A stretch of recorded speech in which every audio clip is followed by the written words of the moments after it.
ক্যামেরার দিকে তাকান। কথাগুলো উঠছিল সেই সম্পর্কে জিজ্ঞাসাবাদ করছে। আমি আসলে এই তথ্যগুলো কিছুই জানি না। কি প্রশ্ন জিজ্ঞেস করছে সে সম্পর্কে? এই যে প্রশ্নগুলো সাম্প্রতিককালে উঠছে ওটাই। এই বিষয়ে আপনি জানেন কি সেটা বলেন। আপনার কাছে কি জানতে চাইছেন? জানি না, আমি কিছু বলতে পারছি না। আপনার হাজবেন্ড কি করতো, কি ব্যবসা করতো, কি পেশায় ছিল উনি? তার বিরুদ্ধে যে অভিযোগগুলো উঠেছে আপনি এই সম্পর্কে বলছেন কিছুই জানেন না। আপনার স্বামীকে আপনি নিরপরাধ মনে করেন কিনা এটা বলেন। আমি কিছু বলতে পারছি না। আপনার স্বামীকে আপনি আইন যেটা করবে সেটাই। না আপনার স্বামীকে আপনি নিরপরাধ মনে করেন কিনা, বা সে কিভাবে জীবিকা নির্বাহ করতো, তাকে কেন গোয়েন্দা পুলিশ কি করতো সে, এই বিষয়টা বলেন, সংক্ষেপে বলেন।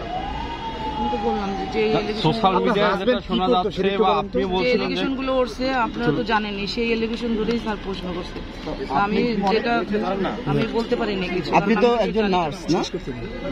আচ্ছা, আমরা যতদূর জানতে পেরেছি যে মিল্টন সমাদ্দার আপনাকে বিয়ে করার পর সে এই ধরনের এই আশ্রম তৈরি করা বা এই পেশাতে সে উদ্যোগ নিয়েছে। সেক্ষেত্রে আপনি আপনাকে বিয়ে করার পর তো এক্ষেত্রে আপনারও তো সহযোগিতা ছিল বলে অভিযোগ রয়েছে। এ বিষয়ে আপনার বক্তব্য?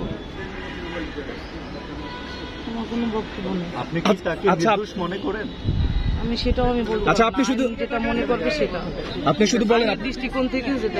আচ্ছা ভাবে থ্যাংক ইউ। ভাই এটাকে কি